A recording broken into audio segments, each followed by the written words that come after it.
নমস্কার, আমার নতুন একটা ভিডিওতে সকলকে স্বাগত জানাই। এখন বাজছে সকাল 8:30 মতো, আর এই সময় থেকেই আমি আমার ভিডিওটা শুরু করছি। দিনের শুরুতেই যেটা আমার প্রথম কাজ থাকে সেটা হলো রান্নাবান্না।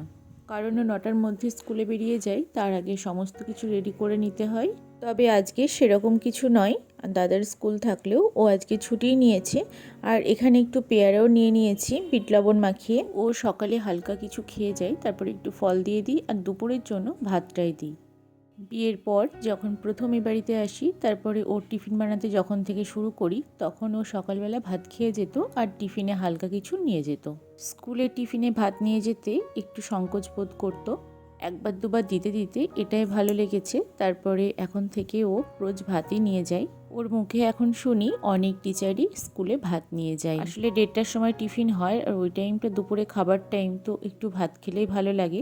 ও চলে যাওয়ার পর শ্রীহানকে উঠিয়েছি। আজকে তার ইচ্ছা হয়েছে চানাচুর মুড়ি খাওয়ার। এই মতো একটু চানাচুর মুড়ি দিয়েছি, নিজে থেকে খুব খুশি হয়ে খেয়ে নিয়েছে। তারপরে এই যে লেখাতে বসেছি। এই কয়েকটা কাজ পরপর সময় মতো আমি করে নিতে পারলেই আমার মনে হয় সারা দিনটা পরিপূর্ণ হলো। তো এখনও ভীষণ দুষ্টুমি করে, পড়াশোনা করতে বললেই ওই কিছু না কিছু অজুহাত দেখাবে।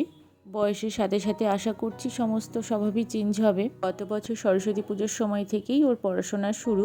তো প্রথম প্রথম যখন লেখাতে শুরু করি কত আগ্রহ ছিল, হয়তো স্কুলে যাবার সময় হয়েছে বলেই এই দুষ্টুমিগুলো করছে। আসলে আমার মনে হয় যেটা যে বয়সে দরকার সেটা সেই বয়সেই করা উচিত। তো আমরা চাইলেই গত বছর ভর্তি করতে পারতাম, তো ওর বয়সে অনেকেই ভর্তি হয়েছে স্কুলে। তো মনে হলো যে না, একটা বছর বাড়িতেই পড়াশোনা করুক, তারপরে সামনের বার দেব। তো এবছর আমি স্কুলে গেছিলাম, খোঁজও নিয়ে এসেছি। এবার একদিন গিয়ে ভর্তি করে দিয়ে আসবো। তো আজকে যেহেতু ছুটিতে আছি, প্রচুর বাজার করে নিয়ে এসেছি। কুমড়োর শাক, মূলো, শিম, বাঁধাকপি, ফুলকপি সব কিছু। আবার বলে কি অনেক সবজি কেনা বাকি আছে, আর একবার বাজারে যাবে।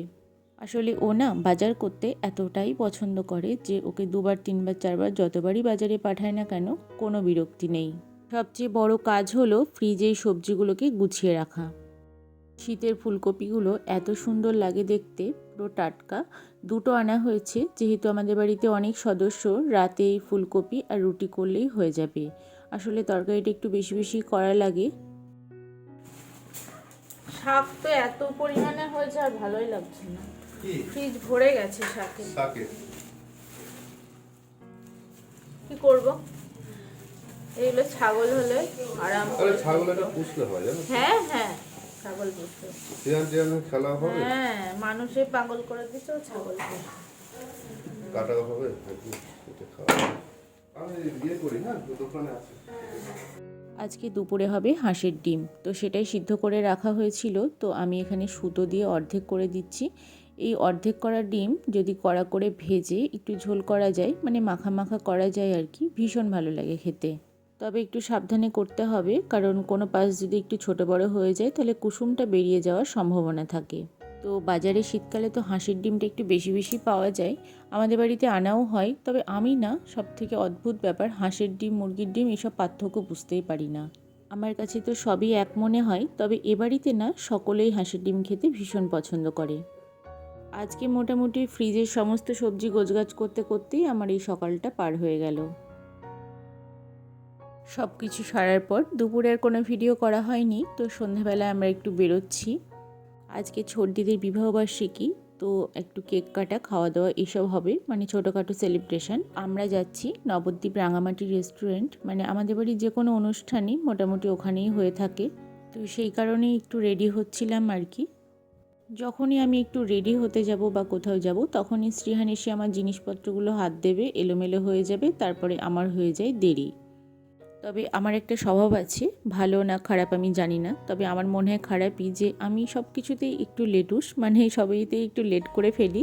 তবে এই নিয়ে বিয়ের আগে আমি বাপির কাছে ভীষণ বকা খেতাম। বিয়েবাড়ি যাওয়ার সময় আমার রেডি হতে হতে অনেকটা লেট হয়ে যেত।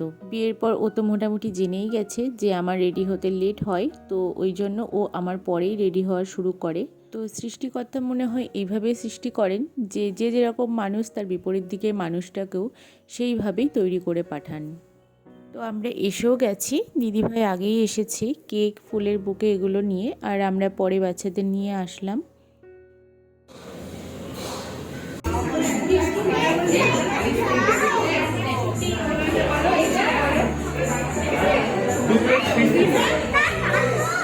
প্লেট আরে পেঁয়াজ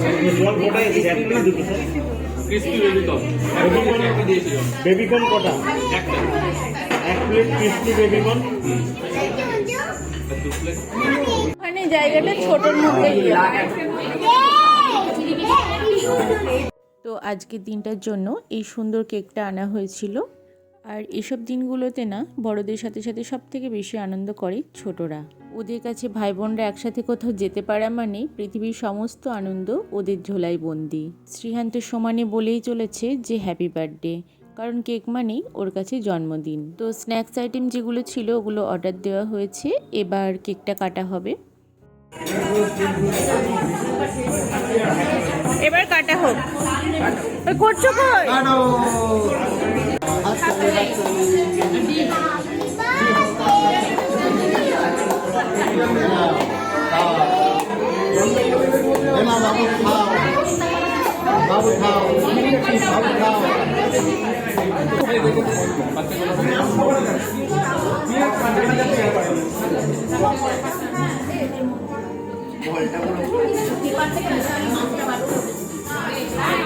এখানে সবাই সবাইকে কেক খাইয়ে দিচ্ছে। তো এই কর্মব্যস্ততম জীবনে যতই ক্লান্তি থাক না কেন, এই পরিবারের সঙ্গে কাটানো ছোট ছোট মুহূর্তগুলো জীবনে ভালো স্মৃতি হিসাবে তোলা থাকবে। এরকম আরও অনেক বছর ওরা একসাথে কাটাক, আজকের দিনে এটুকুই শুভকামনা রইল। কেকের ওপরে দুটো চকলেট ছিল, তো দুই ভাই বোনেরই চেষ্টা কতক্ষণে সেই চকলেট দুটোকে তুলবে। কেকটা কাটা মাত্রই সেই কাজটা সম্পন্ন করে ফেলেছে, সেটা নিয়ে আমরা একটু হাসাহাসি করছিলাম। তো আমরা স্ন্যাক্সে নিয়েছিলাম ক্রিস্পি চিলি বেবিকর্ন আর ফিশ রোল। তো আমাদের ভালোই লেগেছে, আর মেন খাবারগুলো ভালোই ছিল, কিন্তু আমার মনে হয়েছে একটু বেশি স্পাইসি। আসলে সমস্যাটা হয়েছে কি, এখন একদমই তেল মশলা কম খেতে খেতে যদি একদিন খাচ্ছি তো মনে হচ্ছে সেটা অনেক বেশি রিচ। তবে এটাও ঠিক না, সব কিছুতে অভ্যস্ত থাকা আমাদের উচিত। তো আমাদের বাটার নান অর্ডার করা হয়েছিল, তার সাথে পালং পনির আর ডাল মাখানি নেওয়া হলো। তো সেই ডাল মাখানির কথা উঠতেই একটা কথা মনে পড়ে গেল, সেই গল্পটাই করছিলাম এখানে। তো একবার আমরা মায়াপুর গেছিলাম, সাথে করে দাদা দিদিভাই বাচ্চারাও গেছিলো, সবাই মিলে আর কি। তো ওখানে যে গোবিন্দ রেস্টুরেন্ট আছে, ওখানে ভাবলাম সন্ধেবেলা একটু খাওয়া দাওয়া করব। তো ওখানে বাটার নান সাথে করে ডাল মাখানি নিয়েছি, আরও অনেক কিছু নেওয়া হয়েছিল। তবে কোনো খাবারটাতেই না ওরা লবণ দেয়নি, জানি না ভুল হয়ে গেছিলো না ওটাই ওদের ওরকমই প্রসেস রান্নার। তবে আমার মনে হলো সমস্ত রান্নাতে লবণ দিতে ভুলই হয়েছিল। তো আমাদের এখানে খাওয়া দাওয়া হয়ে গেছে, সবাই দাঁড়িয়েছিলাম টোটো ধরার জন্য। দুটো টোটো করতে হবে কারণ অনেকজন আছি। আমরা বাড়ি চলে এসেছি, এখন বাজছে 11টা মতো। তো ওখানে কোল্ড ড্রিঙ্কস ছিল, যেহেতু ঠান্ডা বলে আর আমরা নিইনি, ওটা শ্রীহানের মনে মনে রয়েই গেছে। তো ঘরে ফেরার পর জেদ করছে কোল্ড ড্রিঙ্কস নেবে। এবার এখন কোল্ড ড্রিঙ্কস কোথায় পাবো, বাড়ির কাছে তো দোকান রয়েছে, কিন্তু বাচ্চাদের জেদের যে সবসময় প্রশ্রয় দিতে হবে সেটাও না, যার জন্য আমি বারণ করলাম। তারপরে কিছুক্ষণ ভুলে গেল, আবার জেদ করছে। এখন 11টা বাজে, এখন ওর বাবা গেল কোল্ড ড্রিঙ্কস আনতে। এবার হয়তো সামনের দোকানটা বন্ধ হয়ে গেছে, আবার হয়তো একটু দূরে গিয়ে সেখান থেকে নিয়ে আসতে হবে। এই রকম পরিমাণে জেদ করছে, জানি না বড় হলে কি করবে। এই ঠান্ডা শুতে যাবো কে বলে তার মধ্যে এসব শুরু করেছে। রীতিমতো তো বাবাও উঠে গেছে, তারপরে বাবাই বললো যে এনে দিতে। এখানে কোল্ড ড্রিঙ্কসও চলে এসছে। আর আজকের ভিডিওটা কেমন লাগলো অবশ্যই একটা কমেন্ট করে জানাবেন, ভালো লাগলে লাইক করে দেবেন। আসছি নতুন কোনো ভিডিও নিয়ে।